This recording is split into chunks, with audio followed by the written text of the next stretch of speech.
안녕하세요, 소중한 청취자 여러분. 오늘 여러분과 함께 나누고 싶은 이야기가 있습니다. 아마도 많은 분들이 한 번쯤은 고민해 보셨을 질문일 것입니다. 기도하면 정말 하나님의 마음이 바뀔까?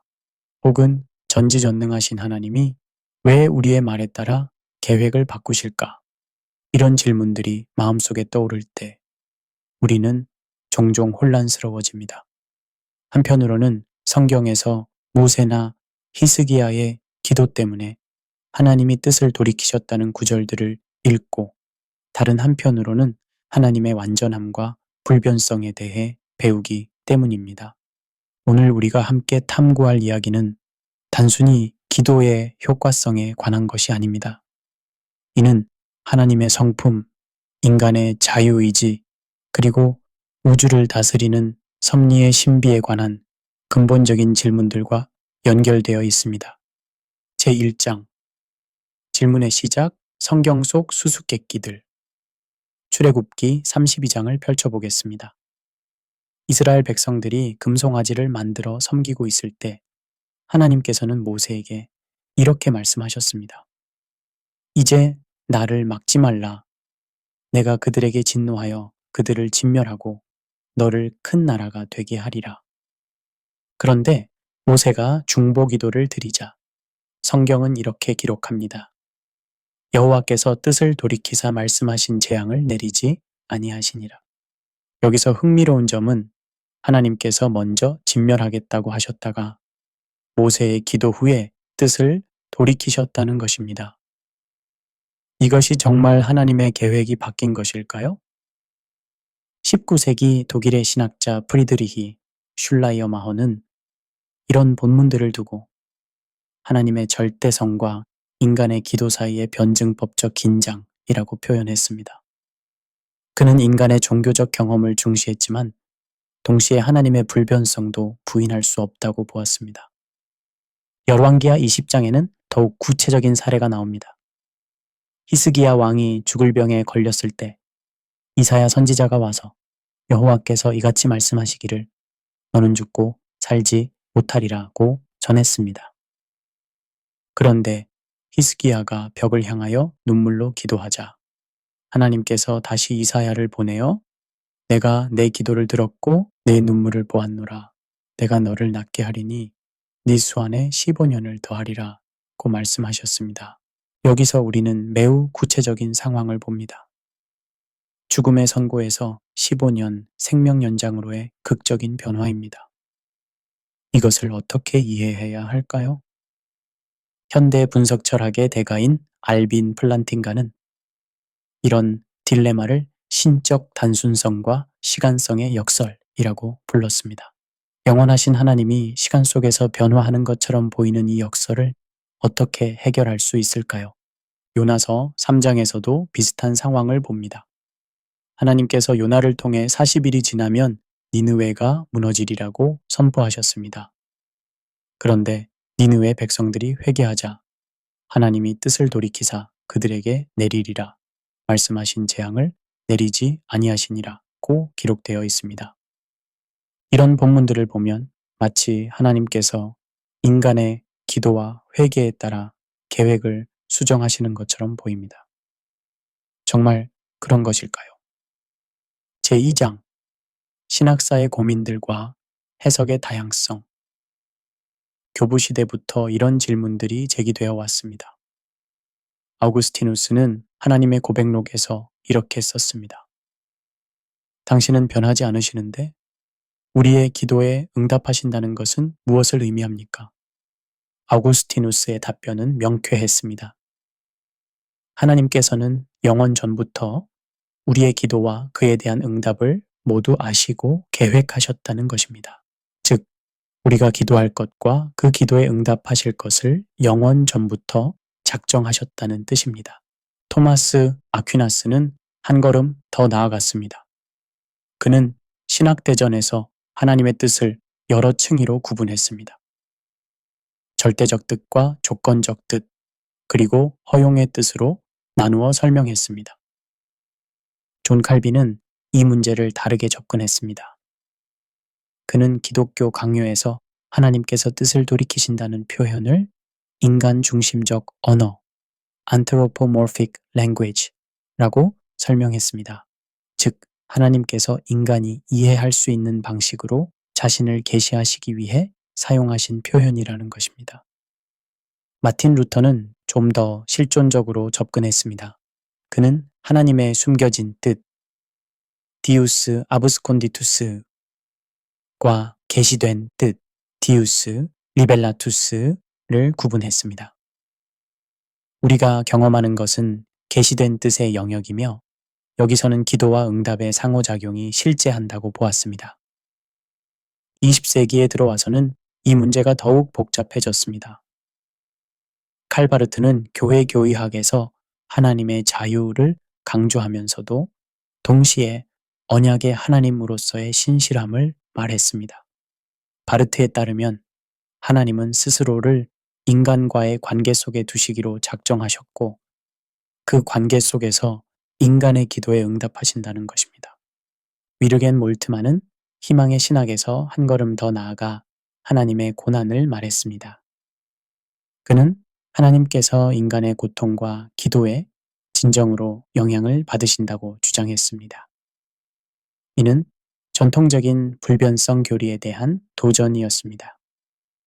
반면 알리스터 맥그레스 같은 복음주의 신학자들은 전통적인 입장을 옹호하면서도 이를 현대적 언어로 재해석하려고 노력했습니다.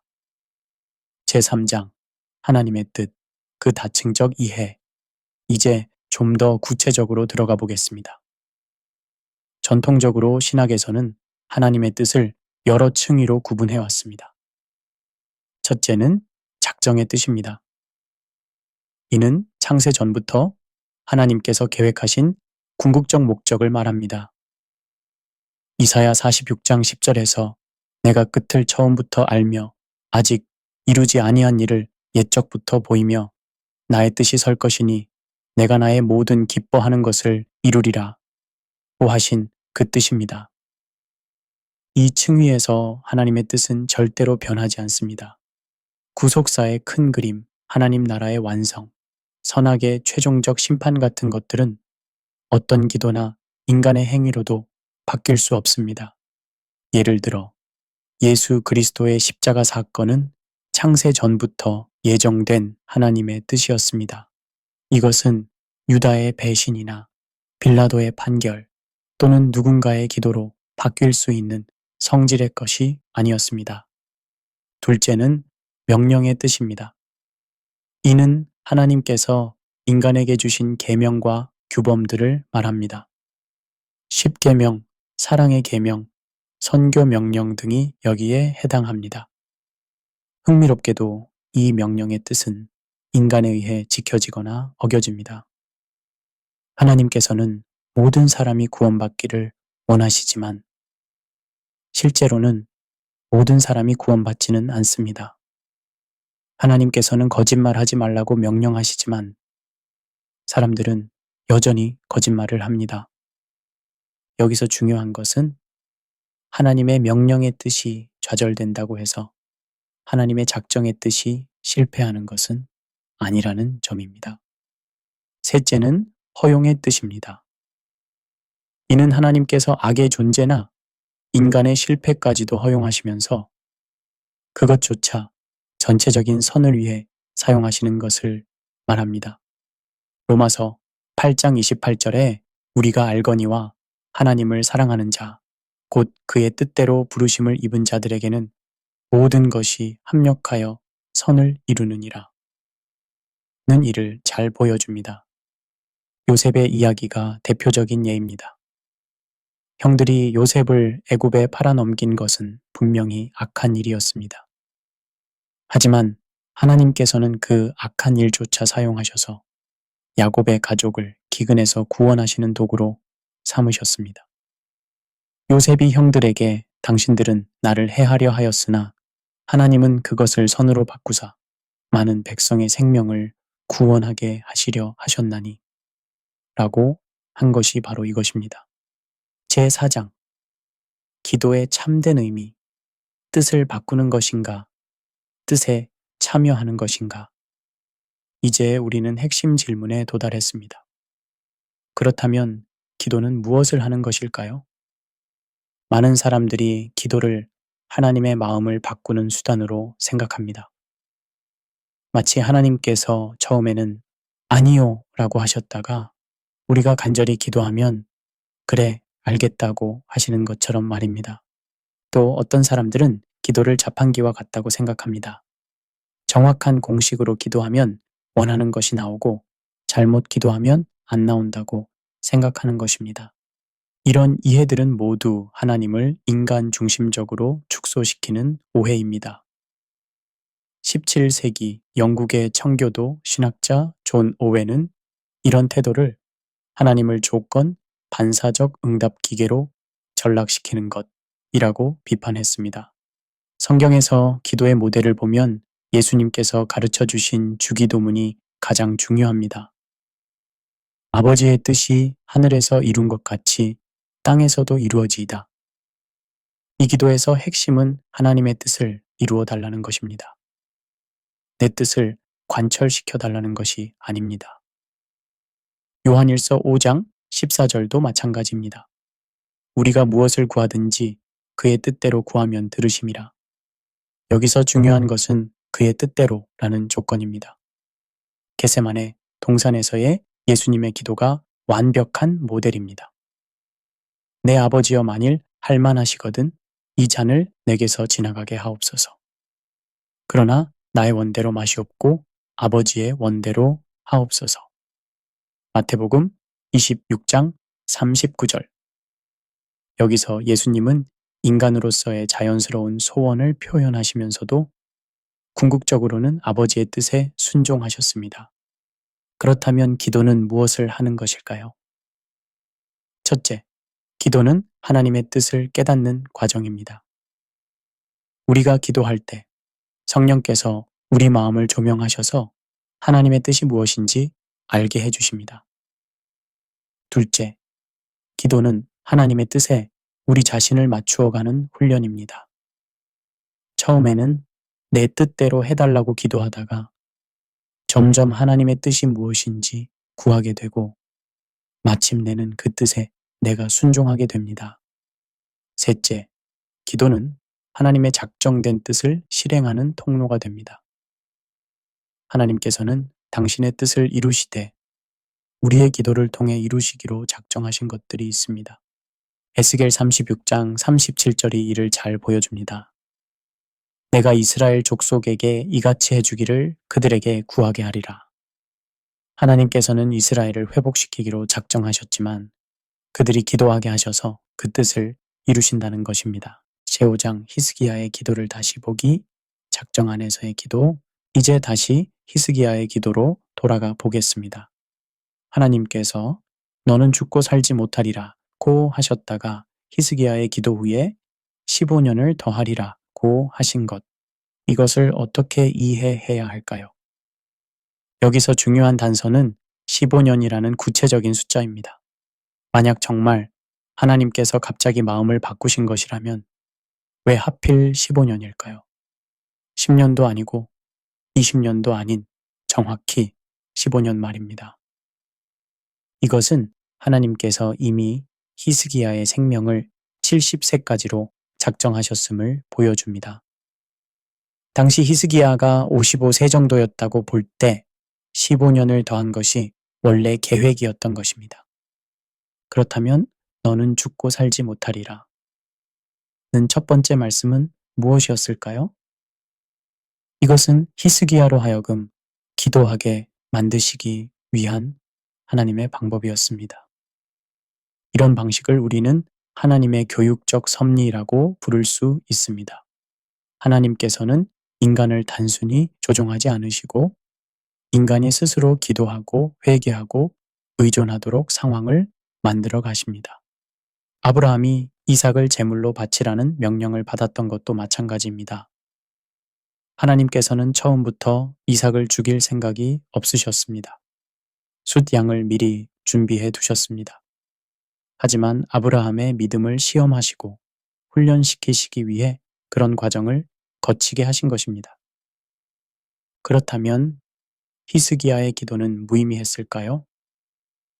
전혀 그렇지 않습니다. 첫째, 히스기야는 그 기도를 통해 자신의 연약함과 하나님에 대한 의존성을 깨달았습니다. 둘째, 그는 하나님의 주권과 자비를 경험했습니다. 셋째, 그의 기도는 하나님께서 이미 계획하신 15년 연장을 실현시키는 수단이 되었습니다. 넷째, 이 사건은 후대에 하나님의 성품을 보여주는 증거가 되었습니다. 빌립보서 2장 13절이 이를 아름답게 표현합니다. 너희 안에서 행하시는 이는 하나님이시니 자기의 기쁘신 뜻을 위하여 너희로 소원을 두고 행하게 하시나니 하나님께서는 우리 안에서 소원을 두게 하시고 동시에 그 소원을 이루어가게 하십니다. 기도조차도 하나님께서 우리 안에 일으키시는 소원인 것입니다. 제6장 현대적 적용과 실천적 지혜. 그렇다면 우리는 어떻게 기도해야 할까요? 첫째, 겸손한 마음으로 기도해야 합니다. 우리는 하나님의 뜻을 모두 알 수 없는 유한한 존재입니다. 따라서 하나님의 뜻이 이루어지이다 라는 마음으로 기도해야 합니다. 둘째, 담대하게 기도해야 합니다. 하나님께서는 우리의 기도를 들으시고 응답하시겠다고 약속하셨습니다. 히브리서 4장 16절처럼 은혜의 보좌 앞에 담대히 나아갈 수 있습니다. 셋째, 끈질기게 기도해야 합니다. 예수님께서 말씀하신 불의한 재판관의 비유나 한밤중에 찾아온 친구의 비유는 모두 끈질긴 기도의 중요성을 가르칩니다. 넷째, 성경에 근거해서 기도해야 합니다. 하나님의 약속과 성품에 기초한 기도는 하나님의 뜻과 일치할 가능성이 높습니다.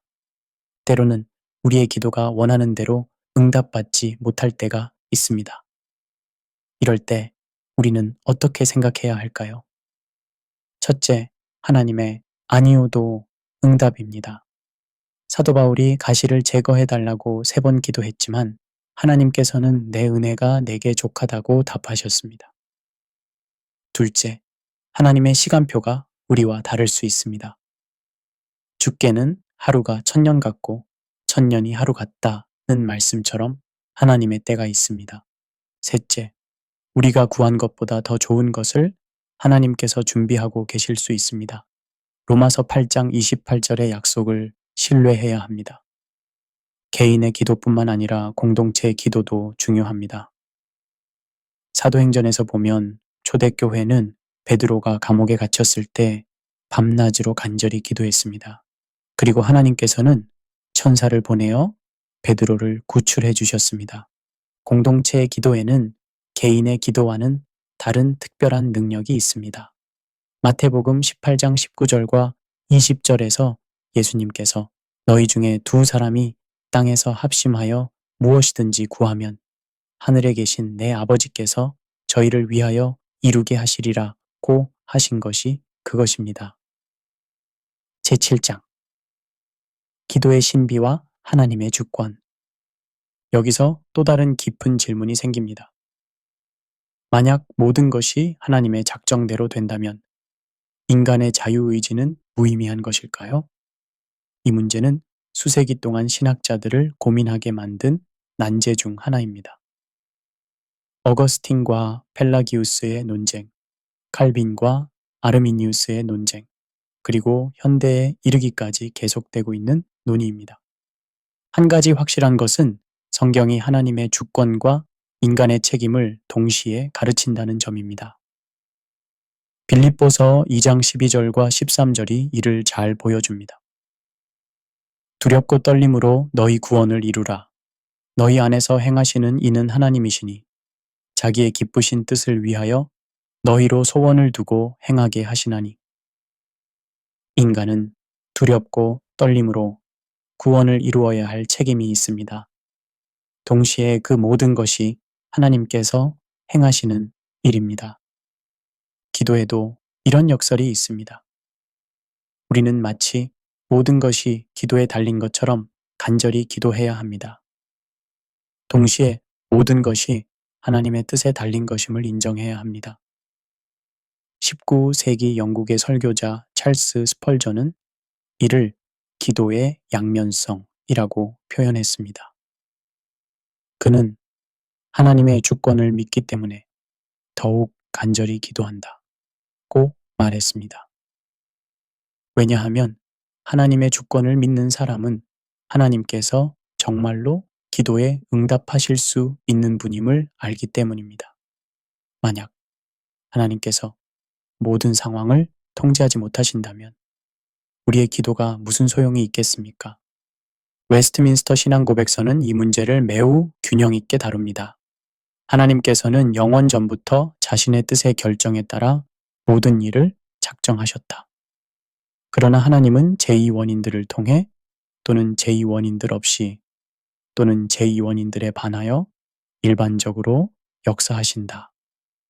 여기서 제2원인이란 하나님 외의 모든 원인들, 즉 인간의 의지, 자연법칙, 기도 등을 말합니다. 하나님께서는 이런 제2원인들을 사용하셔서 당신의 뜻을 이루어 가십니다. 기도도 이런 제2두 원인 중 하나입니다. 하나님께서는 기도라는 수단을 통해 당신의 뜻을 이루시기로 작정하신 것들이 있습니다. 제8장 잘못된 기도관들에 대한 비판적 성찰. 현대 기독교계에는 여러 가지 잘못된 기도관들이 있습니다. 그중 대표적인 것이 번영신학입니다. 번영신학에서는 기도를 마치 은행의 ATM처럼 생각합니다. 올바른 신앙의 공식을 입력하면 원하는 축복이 나온다는 것입니다. 믿음으로 선포하라. 긍정적으로 고백하라. 씨앗 헌금을 심어라 등이 그런 공식들입니다. 하지만 이런 접근은 기본적으로 하나님을 인간의 욕구를 충족시켜주는 도구로 전락시킵니다. 하나님의 주권보다는 인간의 믿음이나 행위를 더 중시하게 됩니다.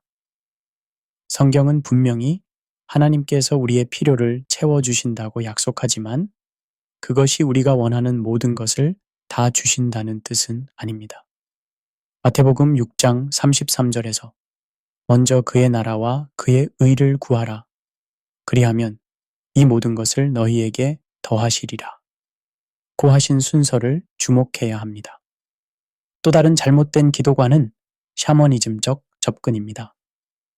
이는 특정한 장소, 시간, 방법, 자세 등에 신비한 힘이 있다고 생각하는 것입니다. 물론 경건한 마음으로 특별한 장소에서 기도하거나 금식하며 기도하거나 새벽에 일찍 일어나 기도하는 것은 좋은 일입니다. 하지만 이런 형식들 자체에 마법적 효력이 있다고 생각하는 것은 잘못입니다. 예수님께서 사마리아 여인에게 아버지께 참되게 예배하는 자들은 영과 진리로 예배할 때가 오나니 곧 이때라 고 요한복음 4장 23절에서 하신 말씀을 기억해야 합니다. 반대로 어떤 사람들은 어차피 모든 것이 하나님의 뜻대로 된다면 기도할 필요가 없다는 운명론적 사고에 빠지기도 합니다. 이것도 잘못된 극단입니다. 하나님께서 결과뿐만 아니라 과정도 작정하셨기 때문입니다. 기도는 하나님의 뜻을 이루는 중요한 과정 중 하나입니다. 야고보서 4장 2절에서 너희가 얻지 못함은 구하지 아니하기 때문이요 라고 한 것을 주목해야 합니다. 에필로그, 기도, 신비 속에서 만나는 은혜. 지금까지 우리는 기도와 하나님의 뜻에 대해 깊이 탐구해 보았습니다. 그렇다면 기도의 궁극적 목적은 무엇일까요? 기도의 첫 번째 목적은 하나님과의 교제입니다. 우리는 기도를 통해 하나님을 알아갑니다. 하나님의 성품, 하나님의 마음, 하나님의 뜻을 깨달아 갑니다. 두 번째 목적은 우리 자신의 변화입니다. 기도는 하나님을 바꾸는 것이 아니라 우리를 바꿉니다. 우리의 마음이 하나님의 마음과 같아져 갑니다. 세 번째 목적은 하나님 나라의 확장입니다. 우리의 기도를 통해 하나님의 뜻이 이 땅에 이루어져 갑니다. 기도에는 여전히 신비로운 면이 많이 있습니다. 우리는 모든 것을 다 이해할 수 없습니다. 하지만 그 신비 속에 하나님의 은혜가 감추어져 있습니다. 마치 부모가 어린아이의 요청을 들어주면서도 아이가 모르는 더 큰 그림 속에서 판단하는 것과 같습니다. 하나님께서는 우리의 기도를 들으시면서도 우리가 알지 못하는 더 큰 선을 위해 응답하십니다. 때로는 우리가 원하는 대로, 때로는 우리가 원하는 것보다 더 좋은 것으로, 때로는 우리에게 유익이 되도록 아니요 라고 응답하십니다. 결국 중요한 것은 기도의 메커니즘을 완전히 이해하는 것이 아니라 기도하는 삶을 사는 것입니다. 기도는 우리를 겸손하게 만듭니다. 우리가 하나님께 의존하는 존재임을 깨닫게 해줍니다. 기도는 우리를 담대하게 만듭니다. 온 우주의 창조주요 통치자이신 하나님께서 우리의 기도를 들으신다는 것을 알기 때문입니다. 기도는 우리를 인내하게 만듭니다. 하나님의 때를 기다리는 법을 배우게 해줍니다. 기도는 우리를 사랑하게 만듭니다. 다른 사람들을 위해 기도하면서 그들에 대한 사랑이 커집니다. 오늘 우리는 하나님이 사람의 기도를 듣고 계획을 바꾸신다고 라는 질문으로 시작해서 기도와 하나님의 주권에 대한 깊은 탐구를 해보았습니다. 결론적으로 하나님은 결코 변덕스럽거나 우발적으로 계획을 바꾸시는 분이 아닙니다. 하지만 자비로우신 하나님은 사람의 기도와 회개에 응답하시며 그것조차 그분의 완전한 작정 안에 있습니다. 우리는 이 신비로운 진리 앞에서 겸손히 무릎을 꿇고 하나님의 주권에 기대어 담대히 기도해야 합니다. 그리고 그 기도를 통해 하나님의 뜻이 우리 삶 속에서 성취되는 통로가 되어야 합니다. 에스겔 36장 37절의 말씀으로 마무리하겠습니다. 내가 이스라엘 족속에게 이같이 해 주기를 그들에게 구하게 하리라. 하나님께서는 우리에게 복을 주시기로 작정하셨습니다. 그런데 그 복을 우리가 구하게 하신다는 것입니다. 이것이 기도의 신비요, 기도의 은혜입니다. 오늘부터 새로운 마음으로 기도해 보시기 바랍니다. 하나님의 뜻을 바꾸려고 하지 말고 하나님의 뜻을 깨달아 그 뜻에 순종하는 마음으로 기도해 보십시오. 그러면 여러분은 기도의 참된 능력을 경험하게 될 것입니다. 하나님의 은혜와 평강이 기도하는 여러분 모두와 함께 하시기를 축복합니다. 감사합니다.